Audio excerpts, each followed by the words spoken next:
After working with Nintendo to release Mario Kart Live Home Circuit, Milan stretched its legs and released Knockout City for PS4, Xbox One, Switch, and PC earlier this year. Envisioned as a dodgeball game at its core, while making use of systems that are commonly associated with games as a service title, Knockout City finally makes its way to the Xbox Series consoles and PlayStation 5 with some nice updates.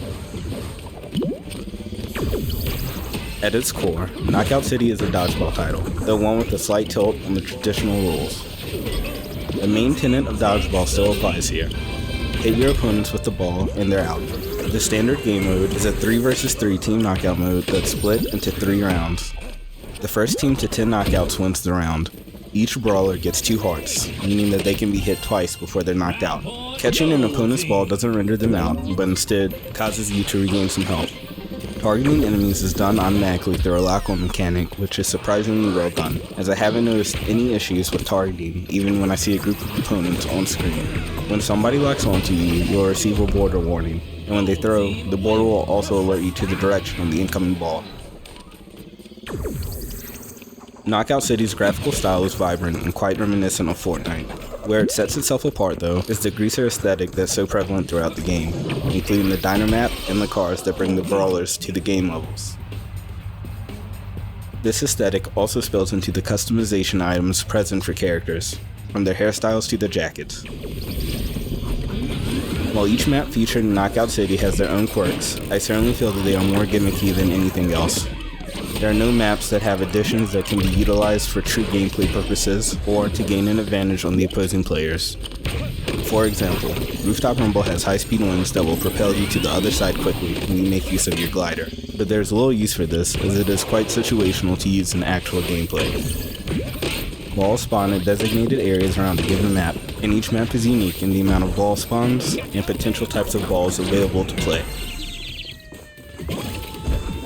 Additionally, you can become the ball yourself and be tossed in this ball form to deal an instant knockout, and can be charged to the point that you'll launch as a bomb that explodes and hits targets within its area of effect. Overcharging the ball increases its velocity and occurs in 2 ways, by receiving a pass or perfect catching an incoming throw. Additionally, passing between your teammates will also charge the shot and make it deal bonus damage, and is one of the essential tools you'll need to utilize in order to play well as a team. Both dodging and the tackle maneuver are invaluable to play Knockout City as well. These techniques, alongside actively faking throws, are all mechanics that will elevate your play. As a game that borrows heavily from live service titles, Knockout City employs daily and weekly goals to be completed that are dubbed contracts. Contracts include daily, Royal Rumble, seasonal Brawl Pass, and career. By completing these, you earn both experience, customization items, and Knockout City's in-game currency, Holobucks. You can purchase Holobucks by using real money at a rate that is essentially equivalent to 1 penny per Holobuck. Holobucks are used to buy cosmetic gear to customize an avatar's appearance, and consist of things including emotes. Unfortunately, Season 3 is the first season of Knockout that features items not readily unlockable unless you have the premium version, dubbed the Brawl Pass. Fortunately, you can use Holobucks you earn through gameplay to purchase premium status and unlock everything within the season. Clearly, this is meant as a way to more easily monetize the game, but fortunately, these are all cosmetic equips as opposed to gameplay altering items, and it's nice that it isn't necessarily locked behind a paywall. Each season also includes special playlists with revolving modes, and the highly requested Battle Royale mode has also been added. As mentioned previously, Knockout City has seen a release on prior generation consoles. PlayStation 5 and both Xbox Series consoles see a slew of improvements.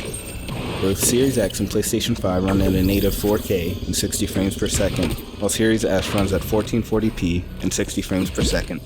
Additionally, all 3 consoles can run at 120 frames per second, with the Series X having the highest resolution of 1620p, followed by the PS5 at 1440p, and the Series S at 1080p. Each of these versions also include enhanced lighting and texture detail when compared to last generation consoles.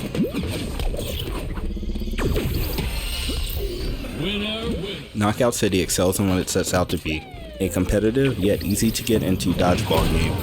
Within 2 hours of playing, I felt plenty comfortable with the game's systems and never felt like a loss was due to anything other than my lack of skills.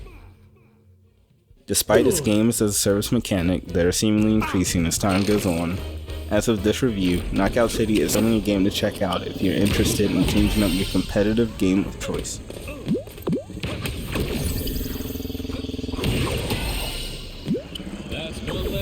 If you like this video, consider subscribing and checking back weekly for more content just like this. Only 2 brawlers left. KO.